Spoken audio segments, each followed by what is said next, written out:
Interview से पहले 1 महीने तक आप हॉस्पिटलाइज्ड है और उससे 1 वीक पहले आप दिल्ली जाके उसकी प्रिपरेशन कर सकते हैं, तो luck has to come with you. उसको आना पड़ेगा और आपको आईपीएस बनाना पड़ेगा।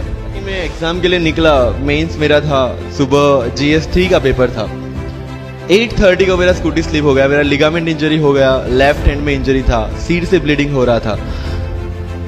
लेकिन मेरे पास 2 ऑप्शन थे। मैं खड़ा हुआ, मैंने देखा, okay my right hand is safe and I decided I will go to the exam hall and write the exam. मेरे पास 2 ही ऑप्शन थे, या तो मैं वहां से उठ के रोने लगूं, यार मेरे साथ ही ऐसा क्यों हुआ, मेरा एक्सीडेंट हो गया, मेरा मेंस खराब हो गया और हॉस्पिटल जाओ, या दूसरा ऑप्शन था कि मैं देखूं कि मैं 3 घंटे और सरवाइव कर सकता हूं। हाँ कर सकता हूं। मैं मेंस के लिए एग्जाम हॉल में गया। ये जितने भी फोटोग्राफ्स लगे हैं, सर ने जैसे बताया कि जितने भी इंसान सक्सेसफुल हुए, अगर आप उसकी लाइफ स्टोरी देखेंगे तो कहीं ना कहीं एक मोमेंट आता है जहां पे वो इंसान की जो स्ट्रगल है वो पीक पे हो जाते हैं। वो इस मोमेंट पे आपको डिसाइड करना है कि आपको वहां से यू टर्न लेना है या आपको वहां से आगे निकलना है। इन सब लोगों ने डिसाइड किया कि उनको वहां से आगे निकलना है। एंड दैट इज द फंडा ऑफ लाइफ। सक्सेस उन्हीं को मिलता है जो इस स्ट्रगल वाले मोमेंट से आगे निकलने की सोचते हैं। जब भी आपको लगे कि आपके सिर पे बहुत मुसीबत है, जब भी आपको लगे कि आप हर तरह से गिर चुके हैं, जब भी आपको लगे कि आपके पास कोई ऑप्शन नहीं है, तब एक चीज आप अपने दिमाग में लाइएगा कि यही मोमेंट है जहां से आपकी तकदीर बदलने वाली है। क्योंकि डायमंड जो होता है वो जितना ज्यादा घिसता है उतनी ज्यादा उसकी वैल्यू होती है। सोना जो होता है वो जितना ज्यादा तपता है उतनी उसकी वैल्यू होती है। अगर आप जिंदगी में तप रहे हैं, अगर आप जिंदगी में घिस रहे हैं, अगर आपको लग रहा है कि आप हर तरह से मुसीबतों में गिरे हुए हैं, तभी आपकी जो वैल्यू है वो बढ़ने वाली है।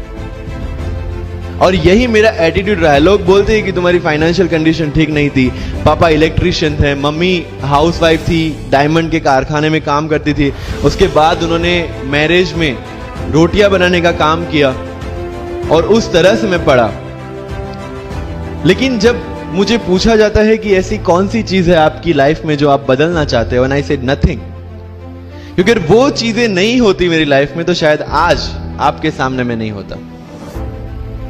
तो अगर लाइफ में प्रॉब्लम्स है, अगर लाइफ में स्ट्रगल है, जैसे सर ने बताया struggle is a part of life and I strongly believe in that. Bharat वर्ष का सपना चंद्रगुप्त ने देखा, चाणक्य ने देखा, और उस भारत वर्ष को बनाने के लिए जब ये संघर्ष जारी था और तब राजा धनानंद की डॉटर दुर्धरा से चंद्रगुप्त को प्यार हो जाता है, और जब चाणक्य उनको बोलते कि नहीं तुम्हें उससे दूर रहना है, तब चंद्रगुप्त बोलता है आचार्य कभी कभी सोचता हूं कि जिंदगी में या ये भारत के सम्राट बनने के लिए इतना त्याग, इतना बलिदान ना देना होता तो।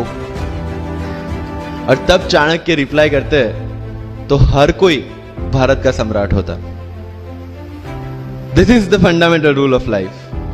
अगर आईएएस बनने के लिए, आईपीएस बनने के लिए सैक्रिफाइस करना नहीं पड़ेगा, अगर उसके लिए आपको त्याग नहीं करना पड़ेगा, तो आज पूरे इंडिया में हर घर में आपको आईएएस आईपीएस मिल जाएंगे।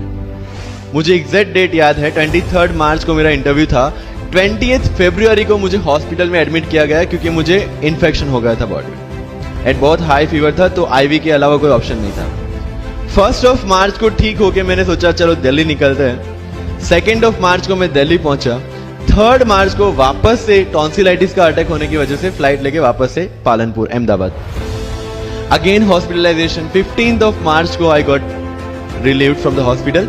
16 मार्च को मैं दिल्ली पहुंचा और 23 मार्च को I gave my UPSC interview. तो 1 महीने का हॉस्पिटलाइजेशन।